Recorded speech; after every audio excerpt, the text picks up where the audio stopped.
Chicos, ¿cómo están? Buenas tardes a todos. ¿Se puede visualizar la presentación? Buenas tardes, doctor. Buenas tardes, doctor. Buenas tardes, doctor. Buenas tardes, doctor.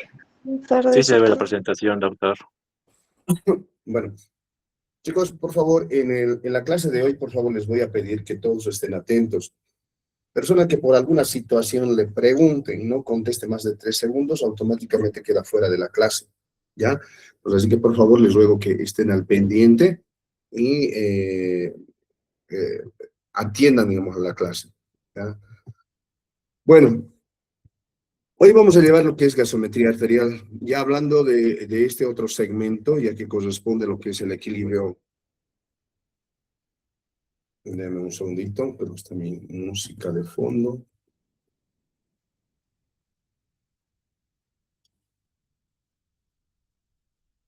Ya.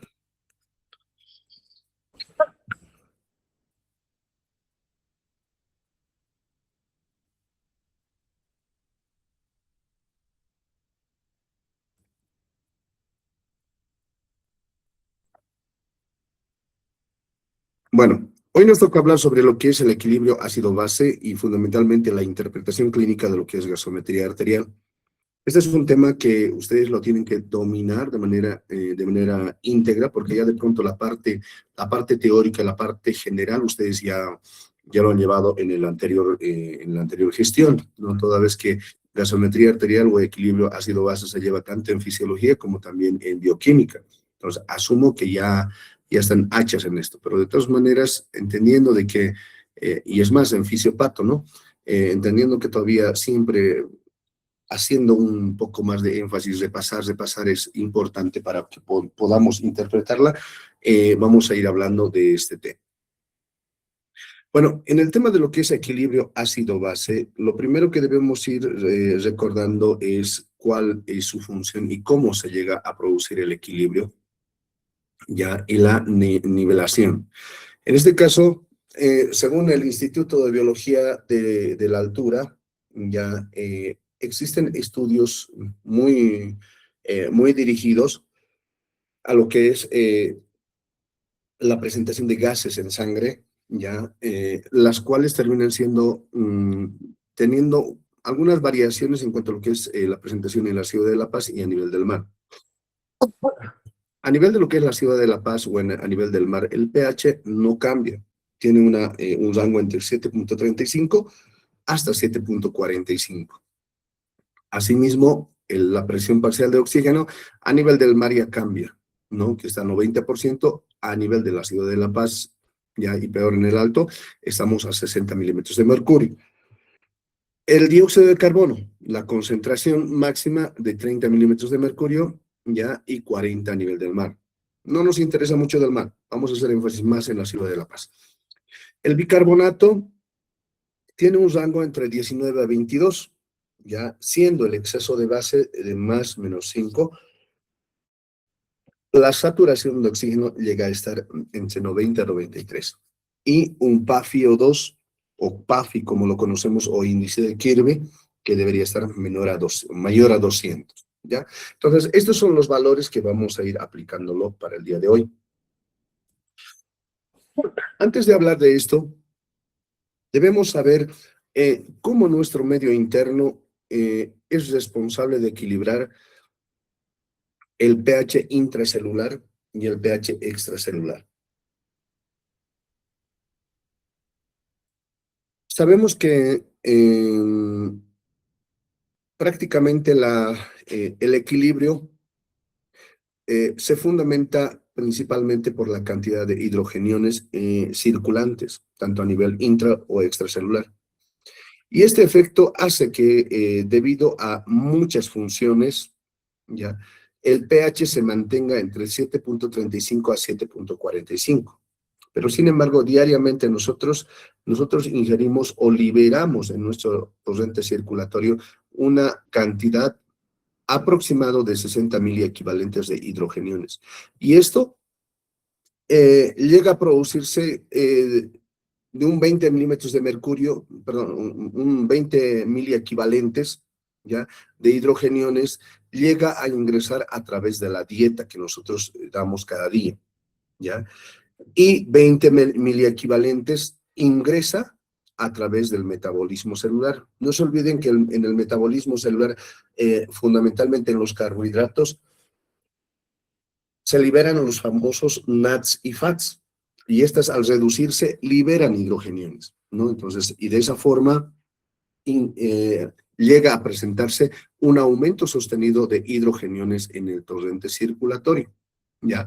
Produciendo que nuestro organismo entre en un estado de acidosis o acidemia, como lo conocemos. Y 20 miliequivalentes son liberados tras cada deposición. Cada deposición llega a producir una pérdida digestiva aproximadamente entre 15 hasta 20 miliequivalentes de bicarbonato. Y esto subsecuentemente llega a producir una liberación en el torrente circulatorio de 20 miliequivalentes de hidrogeniones, haciendo un total de carga ácida durante un día en 24 horas de 60 miliequivalentes. Esta carga ácida teóricamente deberíamos, deberíamos llegar a producir un evento de acidosis o acidemia, ¿no? Pero sin embargo, nuestro organismo tiene múltiples mecanismos de compensación, entre ellos los buffers fisiológicos, ¿no? Como ser las proteínas, los fosfatos, el bicarbonato de dióxido de carbono, la anhidrasa carbónico, ¿ya? Incluso el sistema óseo, o incluso la ventilación pulmonar, que a través del intercambio gaseoso o la hematosis a nivel alveolar, ingresando oxígeno y eliminando dióxido de carbono, también llega a producir un adecuado equilibrio. Y finalmente, el sistema renal también, a través de la filtración glomerular, llega a producir un equilibrio ácido-base, ¿ya? ¿Cómo es que llega a producir esto? Ya conocen. Simplemente vamos a hacer un pequeño repaso. Los buffers fisiológicos, en este caso el proteico, ¿ya? Las proteínas tienen la función de adicionar o captar o liberar hidrogeniones de acuerdo a necesidad a nivel intracelular, ¿ya? Esto habitualmente puede llegar a producir una serie de cambios metabólicos, ¿ya? Y obviamente cuando hay una excesiva cantidad de hidrogeniones en el torrente circulatorio, las proteínas captan, ¿ya? Agregando a su estructura molecular una molécula de hidrogenio. Sin embargo, cuando hay un estado de alcalosis o alcalemia, las proteínas liberan los hidrogeniones, produciendo un estado de equilibrio. La hemoglobina, como ustedes saben, dentro de esto se encuentra una enzima convertidora que interviene en la transformación del dióxido de carbono a bicarbonato, que es la anhidrasa carbónica. Esta sustancia llega a producir ¿cómo les digo? Un equilibrio en cuanto a lo que es a nivel intracelular, produciendo la transformación o al adicionar una molécula de agua al dióxido de carbono, llega a convertirlo en ácido carbónico y posteriormente esto se transforma en bicarbonato al hidrolizarse, ¿ya? Lo otro, obviamente, o viceversa, que el bicarbonato se convierte, al deshidratarlo, se convierte en dióxido de carbono, ¿ya? Y este dióxido de carbono es eliminado a través de la ventilación pulmonar. Los fosfatos, al igual que las proteínas, captan y liberan hidrogeniones, los cuales van a llegar a regular el pH intracelular. El sistema óseo, las anteriores, hablamos de que generalmente participan como reguladores en procesos agudos. Sin embargo, el sistema óseo o los huesos también pueden llegar a participar en el equilibrio homeostático de lo que es los hidrogeniones, ¿ya? Pero esto se considera una regulación crónica. Y esto va a ocurrir en todo paciente, ¿ya? Todo paciente que tenga antecedente de insuficiencia renal crónica, ¿ya? Este paciente va a generar un estado de acidosis crónica, y esa acidosis va a ser regulado a través de lo que es el hueso. ¿Cómo lo va a regular? Lo que va a hacer es sencillamente que el hueso como tal tiene un componente principal que es el calcio. Y lo que va a producir es que al absorber, es decir, que los hidrogeniones circulantes en el torrente, ¿ya? Van a ser absorbidos por el hueso, pero al absorber va a producir por contraparte una liberación de calcio. Y esa liberación de calcio va a llegar a producir un cuadro denominado, nosotros comúnmente lo conocemos como descalcificación, ¿ya? O en términos médicos lo hablamos como resorción ósea. La resorción ósea no es más que la pérdida de la masa ósea debido a una pérdida excesiva de calcio. Y esto puede llegar a provocar una serie de trastornos, en este caso que el hueso se debilite producto a la ruptura de las celdas del tejido óseo esponjoso, produciendo la famosa osteoporosis. Todo paciente renal crónico, que esté peor si está en hemodiálisis, llega a producir una acidosis metabólica crónica. Y este paciente tiene el riesgo de sufrir fracturas patológicas debido a la resorción ósea y la absorción de hidrogeniones hacia el hueso. ¿Ya? Eso no se olvide. Y el sistema de bicarbonato de dióxido de carbono se encuentra en ambos compartimientos, van a ser regulados por el sistema nervioso y, obviamente, la ventilación pulmonar. Y en este caso, cuando existe una alteración del equilibrio, fundamentalmente cuando hay un estado de acidosis o acidemia, nuestro organismo, a través de lo que son los quimiorreceptores, los detectan y luego, a través de ese quimiorreceptor, envían una señal hacia el centro neumotáxico, de donde estimulan a las vías respiratorias a incrementar lo que es la ventilación pulmonar, ¿no? Produciendo un intercambio de dióxido de carbono y oxígeno con el proceso de la hematosis. Y de esa forma disminuye o regula lo que es nuestro proceso de alcalosis o acidosis. Por otra parte, en la filtración renal, los riñones llegan a producir la secreción de los hidrogeniones excedentes, una forma de regular. A su vez va a secretar y va a reabsorber lo que es bicarbonato cuando lo necesite. En algunos casos va a producir de nuevo una producción nueva de bicarbonato y finalmente puede llegar a producir la eliminación de amonio, ¿no? Tras agregar una molécula de hidrogenión al amoníaco, se convierte en amonio, la cual es eliminado por vía urinaria. Esas son las funciones ya de los buffers fisiológicos, que habitualmente nosotros lo conocemos. Entonces es importante saber esto, sí, ya. Entonces, los buffers simplemente son los responsables de captar y liberar los hidrogeniones. No se olviden, los buffers fisiológicos, lo que estamos mencionando de todos estos. ¿Ya? Y estos obviamente van a llegar a producir algunas consecuencias, como ser la descalcificación en los huesos. ¿Ya? Ahora sí. Para iniciar el proceso de lo que es el proceso de la toma de gasometría, siempre debemos hacer un test que se llama el test de Allen. El test de Allen consiste en verificar la permeabilidad de los arcos dorsales, ¿ya? Y verificar la permeabilidad de los vasos sanguíneos, en este caso la arteria cubital y la arteria radial. Lo que se hace es que al paciente se le pide que comprima su mano y posteriormente se le comprime ambos vasos sanguíneos. Una vez que se le comprime, se le pide al paciente que extienda la palma de la mano. Y la palma de la mano, debido a la compresión de los dos vasos sanguíneos, va a estar completamente pálida, ¿ya?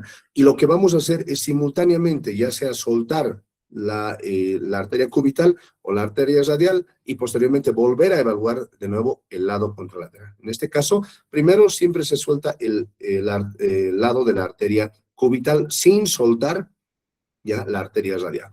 Y al soltar la arteria cubital, obviamente va a producirse un llenado capilar de la palma de la mano, ¿ya? Nuevamente se hace puño al paciente, se le comprime ambas arterias y en esta ocasión vamos a soltar ya la arteria radial sin dejar de presionar la arteria cubital. Y obviamente, si está permeable, debe volver a producir lo que es el llenado capilar en toda la palma de la mano. Es el test de Allen, ¿no? Que habitualmente se utiliza para descartar que se tenga un proceso de trombosis a nivel de lo que es la arteria cubital, ya que la arteria radial, al puncionarlo, va a llegar a producirse una trombosis momentánea, transitoria, ¿no? En este caso, si hablamos de que el cubital está trombosado y le vamos a trombosar la radial, el paciente puede llegar hasta perder la mano, ¿no? Por eso se hace siempre desde ahí. Para esto, para lo que es la evaluación o la realización de la gasometría arterial, se necesita una serie de elementos. Entre ellos vamos a necesitar una aguja hipodérmica número 22, una jeringa de insulina, o ya sea una jeringa de 1 o 3 ml, ¿ya? A su vez, vamos a necesitar ya vamos a necesitar agregar heparina o heparinizar el tubo ya de la jeringa, y además un cubo de hielo, y eso para evitar que los gases se evaporen, ¿no? Mientras llevamos la gasometría arterial, ¿ya?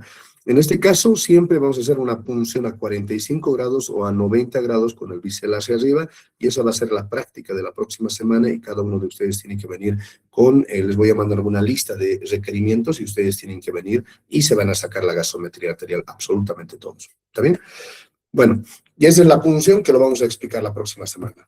Una vez que hagan la toma de muestra, tienen que registrar 3 aspectos importantes. Lo primero, deben registrar primero la saturación de oxígeno del paciente, ¿ya? Deben registrar la temperatura del paciente, deben registrar además el radial en el que han tomado, si es izquierdo o derecho, ¿ya? O incluso si es femoral, en algunos casos, ¿ya? A su vez, en los últimos consensos nos hablan de que debemos registrar incluso el FiO2, y esto lo vamos a sacar más adelante. Una vez que hagamos esto, empezamos a aplicar lo que es la gasometría como tal.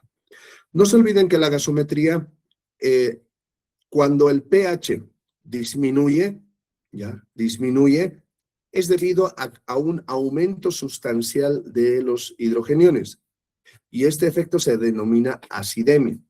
Por contraparte, la alcalemia es cuando el pH se eleva debido a una disminución de concentración de hidrogeniones. Este efecto es controlado a través de la ecuación de Henderson-Hasselbalch. Y en este caso, no se olviden que para hacer una lectura adecuada debemos tener lo que es el pH, el bicarbonato y el CO2, que son 3 variables que van a coadyuvarnos en poder decir en qué estado está, ¿no? Cuando el pH se encuentra elevado, es un estado de alcalemia. Cuando está disminuido, es un estado de acidemia, ¿ya? Si el paciente llega a presentar signos o sintomatología, se convierte en acidosis o alcalosis, ¿ya? Cuando decimos acidosis o alcalosis metabólica o respiratoria, cuando existe una alteración en el bicarbonato, es de origen metabólico, y cuando existe una alteración en la presión parcial de dióxido de carbono, es un proceso respiratorio, ¿ya? Esas son las cosas que debemos tomarlos en cuenta.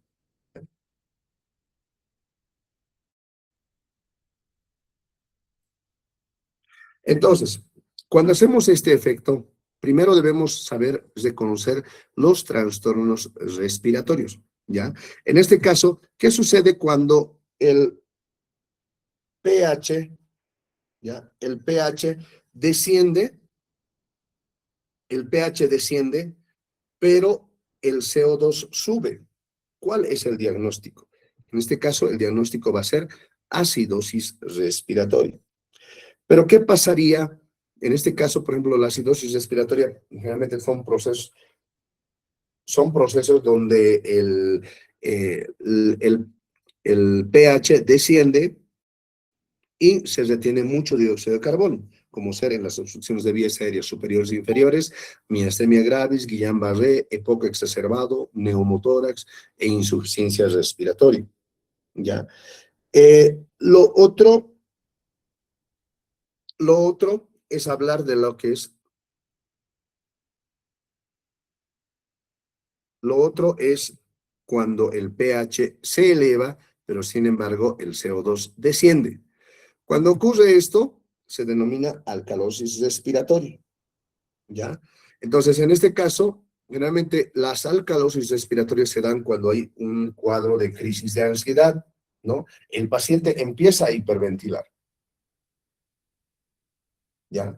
Entonces, al hiperventilar el paciente, ya sea en un estado de ansiedad, paciente que esté con un cuadro febril durante el parto, paciente con edema pulmonar o ventilación inadecuada, son eventos donde puede llegar a producir lo que es para que llegue a producir un cuadro de distrés respiratorio y obviamente una excesiva eliminación de CO2. Y estos efectos son fáciles de retomar, ¿no? En este caso, simplemente deben colocar, si es en el ámbito extrahospitalario, coloquen una bolsa plástica que sople ahí, que respire ahí. Si es en el ámbito hospitalario, obviamente no vamos a hacer lo mismo, debemos colocarle por lo menos una mascarilla con reservorio, que es mucho más evidente. ¿Ya? Lo otro, los trastornos metabólicos se deben a una alteración del bicarbonato. Cuando el bicarbonato desciende, se denomina acidosis metabólica. Y esto se da por cuadros de origen renal, de origen metabólico, como la cetoacidosis diabética, las diarreas con deshidratación y la presencia de fístulas biliares, pancreáticas o intestinales. Por contraparte, cuando existe un aumento del bicarbonato, se denomina alcalosis metabólica, que es poco probable que suceda, salvo en algunos casos cuando existe ingesta excesiva de sustancias alcalinas o incluso el uso excesivo de diuréticos, que puede llegar a producir este efecto. En todo caso, lo que estamos hablando es que la mayor parte de los procesos más complicados o complejos son la acidosis respiratoria y la acidosis metabólica. Hoy nos vamos a enfocar meramente a poder aprender a leer esto. Entonces, ahí vamos hablando de pasos. El paso 1 y el paso 2 son simultáneos en ambos, ¿ya? En ambos casos siempre se van a dar, no hay ningún problema, ¿ya? Entonces, ahora sí. Voy a empezar a abrir,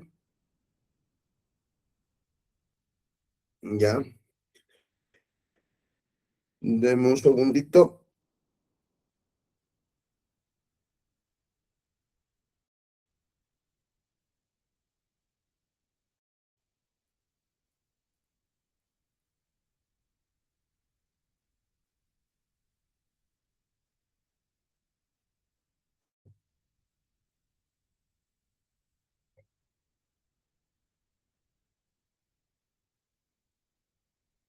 Bueno, en este caso, vamos a empezar primero. Lo primero siempre es visualizar la ecuación de Henderson-Hasselbalch, ¿no? Tal cual están observando, ¿no?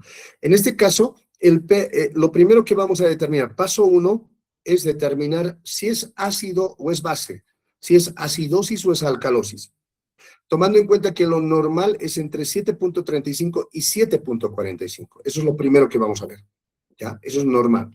Pero, sin embargo, ¿qué pasa cuando el pH disminuye? Se denomina acidosis.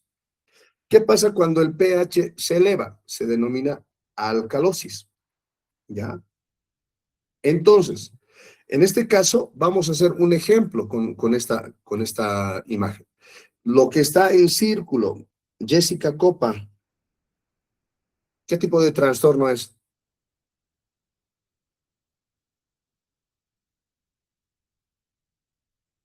Jessica, no está. Edson Chambi, Es acidosis, doctor. muy bien, Edson, ya. Bueno, en este caso estamos ante una acidosis porque está por debajo de 7.35. No se olviden eso, ¿ya? Ahora, nos vamos al paso 2.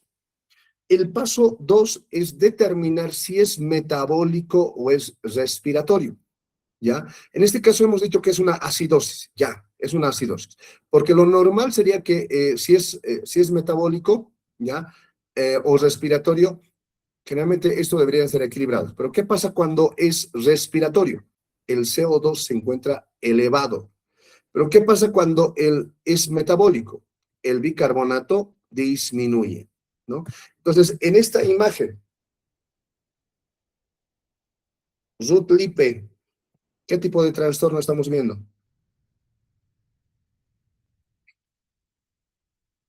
Ruth, Sería respiratorio, doctor. Está elevada la presión de dióxido. Eso, ¿no ve? El CO2 está elevado, está en 43. Porque ¿cuánto es normal? Hasta 30, ¿no? Entonces decimos, esto es una acidosis respiratoria, ¿ya? Hasta este paso es común que nosotros hagamos una evaluación simétrica. O sea, hasta aquí ambos decimos si es respiratorio o metabólico. A partir de esto vamos a empezar a hablar del paso 3. Cuando nos chocamos con una acidosis metabólica, ya vamos a decir que es otro caso. Cuando nos chocamos en una acidosis metabólica, el paso 3 de la acidosis metabólica es determinar si está compensado o descompensado. ¿Ya? Ese es el paso 3. Entonces, ¿cómo vamos a determinar si es compensado o descompensado?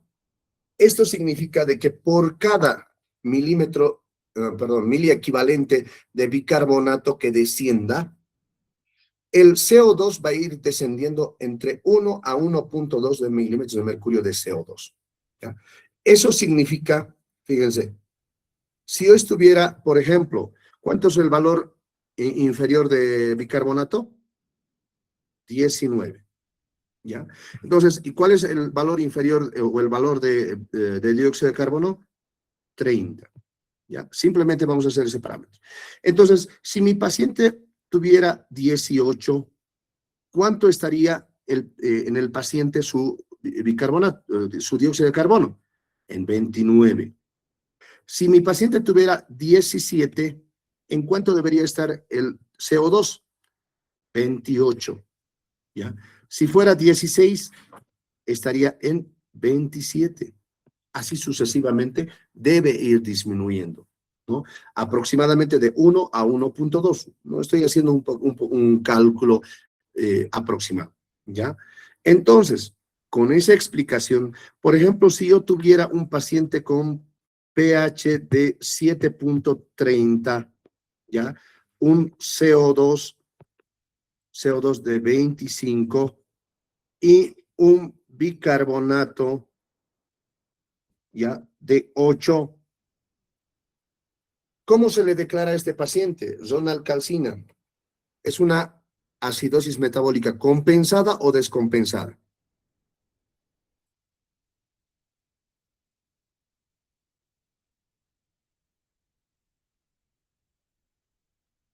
¿Está zonal? ¿Sería descompensada, doctor? Muy bien. No me pregunten, chicos, siempre con seguridad. Digan, descompensada, sí. Exacto, porque teóricamente, ¿cuánto debería estar en este momento? Por ejemplo, esto debería estar, a ver, redúzcanlo a 30, al 30 redúzcanlo, a ver, estamos en 10, 11, ¿no ve? 11 redúzcanlo. ¿Cuánto debería estar? En 19 por lo menos, ¿no ve? Ese sería el número exacto para decir que es una acidosis metabólica compensada, ¿ya? Entonces, ¿qué pasaría si yo tengo un CO2? En este caso vamos a hacer totalmente diferente, ¿ya? Tengo un CO2 de 25, ¿ya? Pero sin embargo, mi bicarbonato está en 14, ¿ya? ¿Cómo estaría, Wilmer Condori?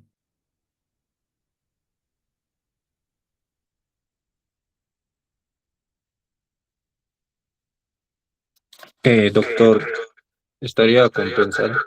Compensada. Muy bien. Creo que 2 veces te he preguntado. Ya, ni modo. Sobre todo, ¿por qué entras con 2? Ya. Entonces, ahí, esa es la forma como decimos compensada o descompensada. ¿Está bien? Entonces, el paso 1 de una acidosis metabólica es determinar si es acidosis o alcalosis. El paso 2 es metabólica o respiratoria. El paso 3 siempre, no se olviden, es determinar si el paciente es una acidosis metabólica compensada o descompensada. Paso 4. El paso 4 en la acidosis metabólica es determinar, ¿ya? Si es una acidosis metabólica con anion gap, ya ahí se saca ya el anion gap, si es elevado, perdón, si es un anion gap elevado, es un paciente con anion gap normal. Esas dos cosas debemos saber, ¿ya? Entonces, ¿cómo lo vamos a hacer eso? A través de la fórmula del anion gap que estamos viendo acá, ¿no? El anion gap es sodio menos cloro más bicarbonato. Normalmente, según datos de medicina interna, incluso Harrison, nos habla de que el valor normal es entre 8 a 10, ¿ya? Algunos nos hablan de que se encuentra entre 8 a 12, pero 8 a 10, no se olviden, eso es lo normal. Cuando hablamos de un anion gap elevado, ¿ya? Generalmente la cantidad de cloro está normal, ¿no? Por eso se llama un anion gap elevado, generalmente es normoclorémica. Pero sin embargo, un anion gap normal es un anion gap también denominado hiperclorémica, cuando existe gran cantidad de cloro en el torrente circulatorio. Entonces, ¿cómo lo vamos a calcular? Aquí vamos viendo. Miren, el anion gap, esa es la fórmula. Ahora, vamos a suponer con estos valores. En mi paciente se encuentra con 134 de sodio y 102 de cloro y 20.2 de bicarbonato. En este caso, hacemos la ecuación y fíjense, nos sale con anion gap de 11.2. Tomando en cuenta que es un paciente con una acidosis metabólica compensada, ¿ya? El último nombre en este paciente se denomina, es una acidosis metabólica compensada con anion gap elevado, ¿ya? Esa es la forma como debemos leer una acidosis metabólica, ¿ya? No se olviden. Primero, siempre tipo de trastorno. Entonces, en este caso, acidosis. Después su variante, la metabólica. Después su compensación, compensada. Después su anion gap, ¿ya? En este caso es anion gap elevado, ¿ya? Esta es la fórmula que tienen que usar para determinar siempre la acidosis metabólica, en todos los casos. Cuando tenemos un paciente con anion gap elevado, el origen de ese trastorno generalmente siempre es renal o metabólico. En este caso hablamos de que es metabólico, por ejemplo, una cetoacidosis diabética. Pero si el anion gap está normal, hablamos de un proceso como ser un cuadro de diarrea con deshidratación, vómitos, fístulas. Generalmente el origen es gastrointestinal. No se olviden de ese aspecto, ¿ya? Ahora, en la acidosis respiratoria, vamos a asumir, en este caso, por ejemplo, si nosotros hiciéramos una evaluación de 0, ¿no? En este caso, con el pH, ¿qué vamos a decir? Que es una acidosis, porque está en 7.23, ¿ya? Y vamos a ir a vernos lo que es su CO2. Su CO2, ¿en cuánto está? Está en 68, chicos, 68. ¿Y cuánto está su bicarbonato? Está en 21, ¿ya? Entonces, en este punto, lo primero que tenemos que hacer es determinar el tipo de trastorno. Entonces, es una acidosis. Lo segundo que vamos a determinar es su variante. En este caso es una acidosis respiratoria, ¿ya? Lo siguiente que vamos a determinar es determinar su evolución, ¿ya? Si es una acidosis respiratoria aguda o es una acidosis respiratoria crónica, ¿ya? Estas son las dos cosas. En este caso, ¿cómo determinamos si es aguda o es crónica? A través del exceso de base, ¿ya? Cuando el exceso de base les muestra, en este caso el exceso de base, fíjense, ¿ya? Esto es el exceso de base, de 0.9 a 1.5. Si el exceso de base es mayor a 5 o menor a 5, a menos 5, hablamos de que es un proceso crónico, ¿ya? Si su exceso de base se encuentra, ojo, se encuentra entre más menos 5, ¿ya? En este caso es un proceso agudo, ¿ya? ¿Qué opinan de este trastorno, de esta gasometría? ¿Es una acidosis respiratoria aguda o crónica? Zulema Chuquimia. Aguda, doctor. Muy bien, ¿por qué? Porque está menos de 5. Ya, muy bien, está en 1.5, ¿no ve? Está bien. Sí, sí, sí. Entonces, eso es lo siguiente que deben tomar en cuenta, si es aguda o es crónico, ¿ya? El paso 4, ya, ojo, el paso 4 va a ser determinar la compensación, ¿ya? en la acidosis respiratoria, ¿vale? Entonces, ahí vamos viendo, miren, hay en procesos agudos, ¿ya? Como también va a haber en procesos crónicos, ¿ya? La manifestación se va a dar ya sea en aguda o en crónica. Y ahí vamos hablando lo que es, cómo es que compensa en un proceso agudo. Si estamos diciendo que es aguda, esta es la regla que debería seguir, ¿ya? Esta regla. Si fuera crónica, esta es la que tiene que seguir. Entonces, partiendo desde ese principio, ¿ya? Vamos a hablar que en la acidosis respiratoria aguda, ¿ya? Su mecanismo de compensación es por cada 10 milímetros de mercurio que se eleve de CO2, se eleva un miliequivalente de bicarbonato. Eso quiere decir lo siguiente. Si yo tengo un paciente que está con el valor máximo es 22, ¿no? De bicarbonato. El CO2, el valor máximo es 30. Ahora, de 30 a 40, y hay 10. De 40 a 50, existen otros 10. De otro 50 a 60, otros 10. De 60 a 70, otros 10. ¿Ve? Otros 10. Entonces, vamos a ir utilizando esto. ¿Cuánto está en el paciente? ¿Cuánto está su bicarbonato? Está en 28, chicos. Está en 28, ¿no? Eso significa de 22 a 40 debería estar 23. 23 a 50, 24. 25, ¿ya? 25. 26, ¿ya?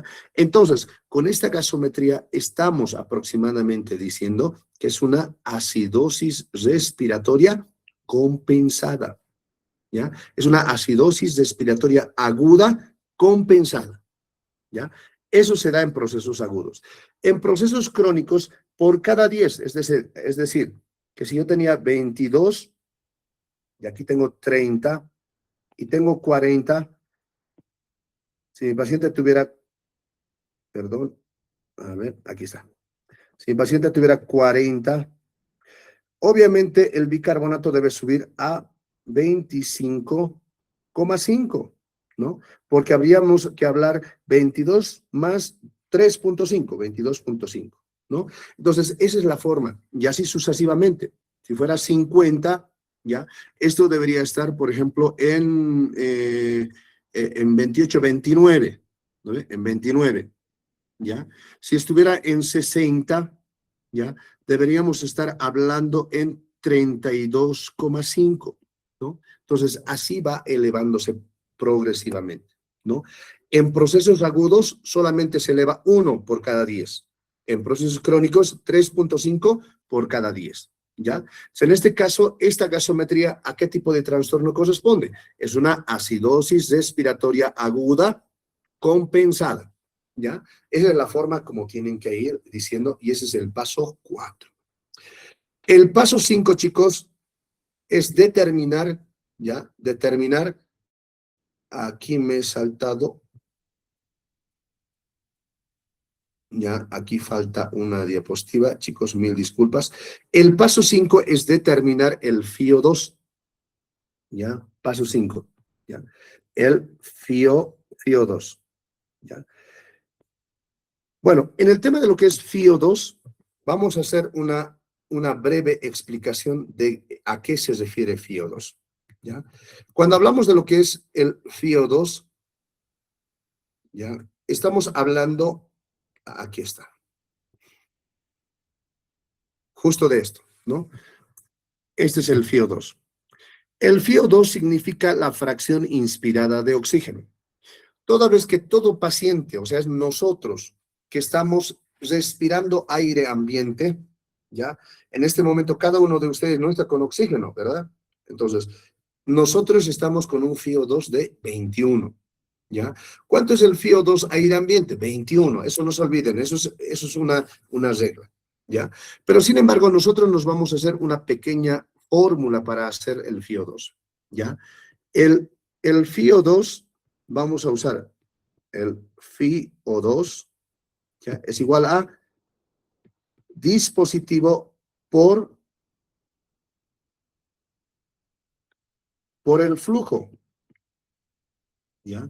Todo esto, sumarle más 21. ¿Ya? Entonces, eso es lo que tienen que hacer. Tomando en cuenta de que en este caso estamos con un paciente, acá está, acá arriba, miren. Estamos con un paciente, ¿ya? Con un paciente que está con cánula nasal, con bigotera, ¿ya? ¿Cuánto será su FiO2? ¿Ya? Habitualmente siempre les voy a dar así. ¿Cuánto es el FiO2 de un paciente que se encuentra con 4 litros por minuto por cánula nasal? Y acá ustedes tienen que saber de que todo paciente que se encuentra con oxígeno menor a 5, le tienen que colocar esto, cánula nasal. Y la constante para hablar de la cánula nasal, para transformarlo en algo numérico, lo van a colocar la constante de 4, ¿ya? Y si yo coloco máscara facial, ¿ya? Si yo coloco máscara facial, la constante termina siendo 5, ¿ya?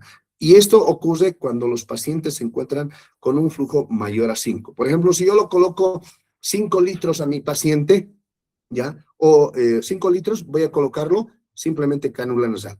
Pero si yo les digo coloquen a 8 litros, ustedes le tienen que colocar máscara facial y su constante va a ser 5. En este caso, el paciente está con 4 litros, ¿ya?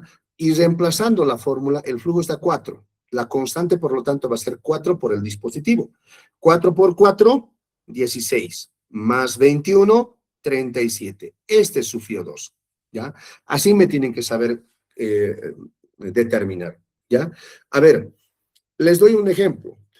¿Cuánto sería su FiO2 de un paciente con 3 litros por minuto?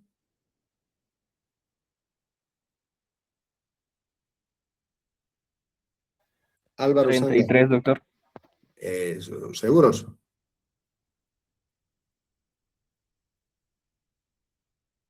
Ya, 3 por 4, 12, más 21, 33. Muy bien, ¿lo ven? Entonces, esa es la forma como vamos a determinar su FiO2. Ese es el paso 5. Y el paso 6 es esta, y con eso terminamos. El paso 6 es determinar el índice de Kirby, o el PAFI, o la relación que existe entre el FiO2 y la presión parcial de oxígeno, ¿ya? Este es un índice que nos permite determinar el nivel de oxigenación que existe en nuestro organismo, ¿ya? Cuando el paciente presenta un FiO2 menor a 300, como lo que estamos viendo en este caso, ¿ya? Menor a 300, siempre deben sospechar de un síndrome de distrés respiratorio agudo. Es decir, una gasometría arterial con acidosis respiratoria aguda compensada puede o no llegar a tener síndrome de distrés respiratorio aguda, ¿ya? En este caso, vamos a hacer la relación. Por ejemplo, aquí tenemos 23, tenemos todos los datos. Necesitamos sacar su FiO2, tomando en cuenta que el paciente tiene un FiO2 de lo que hemos sacado anteriormente. Ya, vamos a decir que es 33, como dijo su compañero. ¿Ya? Entonces, en este caso, simplemente vamos a reemplazar a esta fórmula, el cual es PAFI es igual a presión parcial de oxígeno dividido entre el FiO2 y el resultado multiplicarlo por 100. Oxígeno, presión parcial de oxígeno, está en 30. Su FiO2 era 33. Lo dividimos, ¿ya? Y lo multiplicamos por 100. El PAFI termina siendo 90.9. O sea, 90.9, ¿ya? Entonces, con este valor transformamos a esto y decimos, cuando el paciente se encuentra con un PAFI mayor a 300, está sin distrés respiratorio. Pero, sin embargo, si el paciente tiene un rango menor a 200, el paciente ya está con distrés respiratorio. Entre 200 a 300 es leve. Entre 100 a 200, moderado. Y menor a 100, hablamos de severo. En este caso, el diagnóstico definitivo de este paciente es una acidosis respiratoria aguda compensada con síndrome de distrés respiratorio agudo severo. Esto significa que con ese diagnóstico este paciente debe ser entubado e ingresado a la terapia intensiva. lo que no ocurre con los dos anteriores, que puede ser ya sea en terapia intermedia o incluso en internación, ¿no? Entonces, esa es la forma como debemos hacer una lectura adecuada de todo lo que es la gasometría arterial. ¿Entendido? Con eso terminamos, chicos. No sé si alguien tiene alguna duda, pregunta.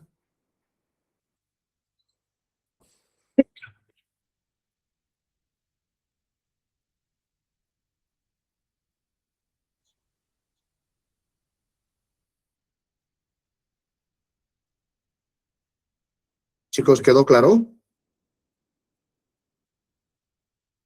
Sí, doctor. Bueno, Sí, doctor. pues recuerden que la próxima semana ya es presencial, así que vayan repasando, ¿ya? Les voy a subir este video, lo he grabado, a ver, esperemos que haya grabado bien para que puedan repasar. ¿Está bien? Bueno, chicos, con eso terminamos. Nos vemos la próxima semana. Que tengan muy buenas tardes y cuídense mucho. Nada de bloquear, por favor. Hasta luego, doctor. Hasta luego, doctor. Hasta luego, doctor. Hasta luego. Hasta luego, doctor. Hasta luego.